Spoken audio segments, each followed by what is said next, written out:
Okay, let's try a little bit of a projectile problem. Okay, let me read through it.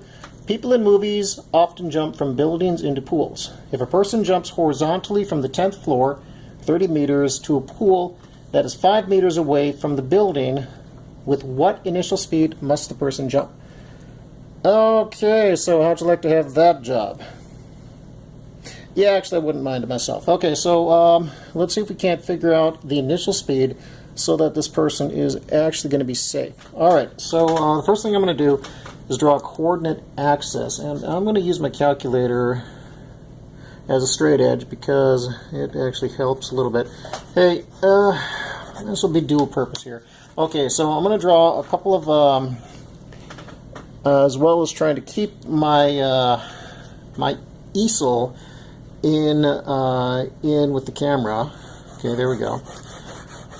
Okay, now considering that this person is actually jumping down, I'll just draw a little scared person up here, about ready to leap off the building.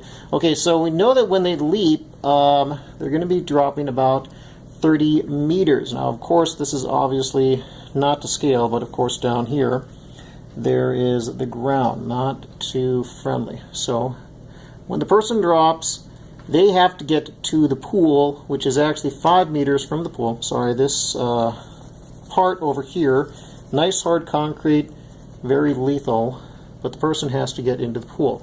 So they need to follow this path. That's a little bit further than 5 meters, but why don't we just go with the minimum distance? Delta x is equal to 5.0 meters, two significant figures. Okay, now a couple of other things we know. We know this is a 30-meter jump. Delta y is equal to 30.0 meters, three significant figures. Worry about that later on. And I'm going to assume this is Earth, so my acceleration due to gravity, I'm going to call that AY because we're talking about acceleration down the y-axis. Here, let me label those really quick. This is our x-axis, this is our y-axis. AY is equal to negative 9.81 meters per second squared. Okay, now let's talk about the potential formulas we want to use to figure out this problem.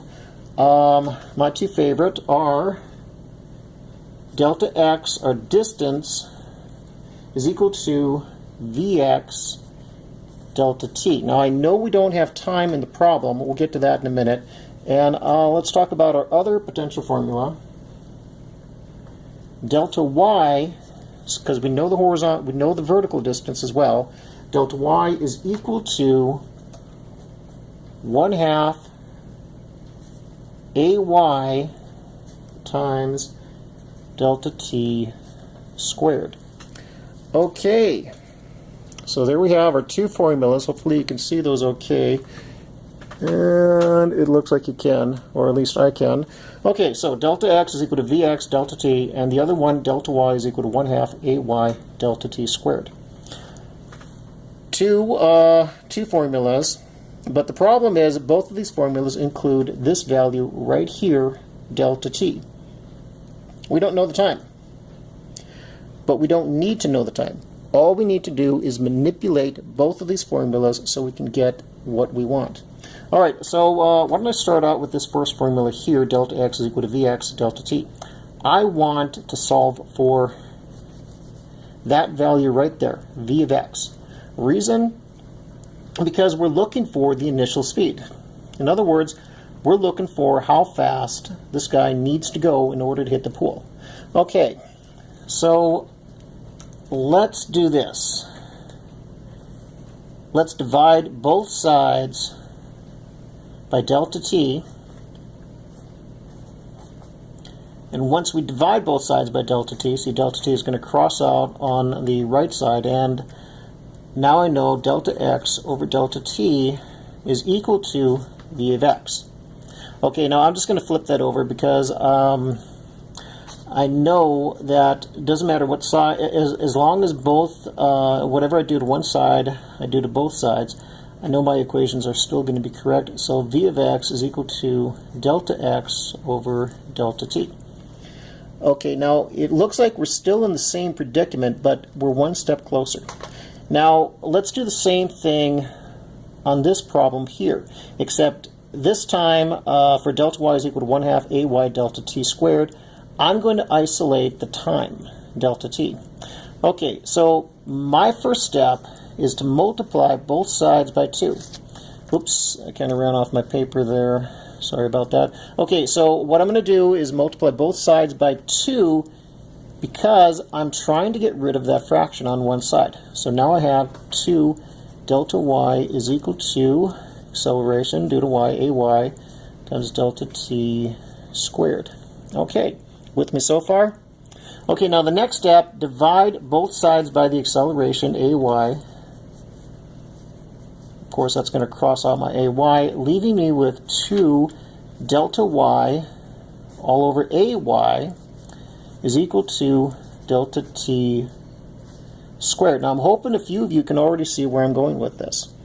Okay, so we're not quite there yet, but we're another step closer. Now, I'm still trying to isolate for delta t, and because on the right side we have delta t squared, I want to get rid of that square. So I just take the square root. So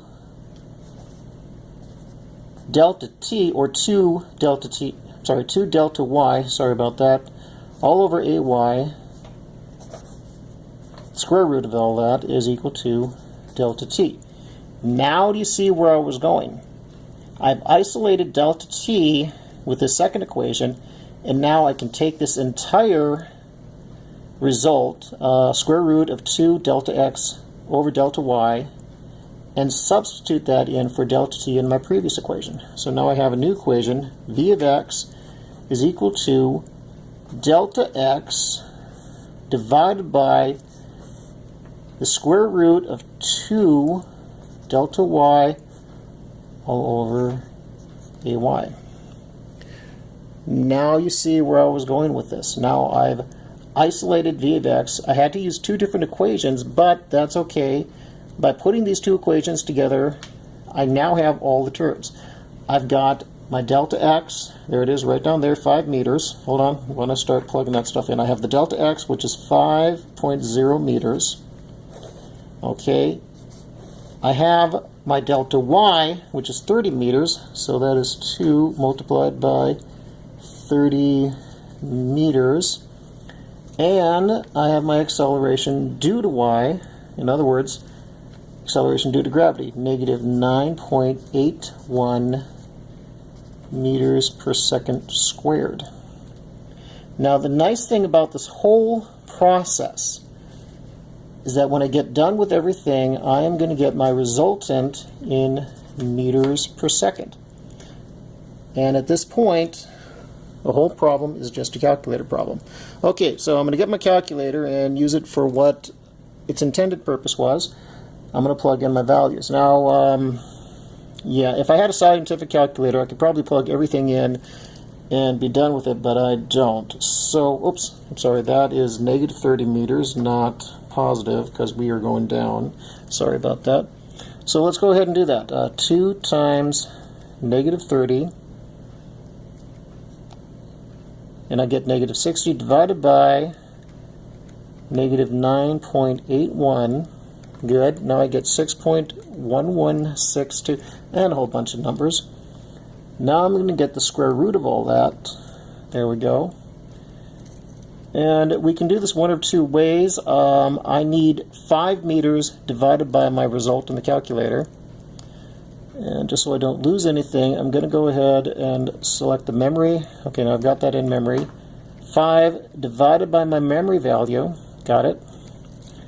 And I come up with the final value of 2.0. And you'll notice I've got several numbers past the decimal point, but because of the 5.0, I only need 2 significant figures, 2.0 meters per second.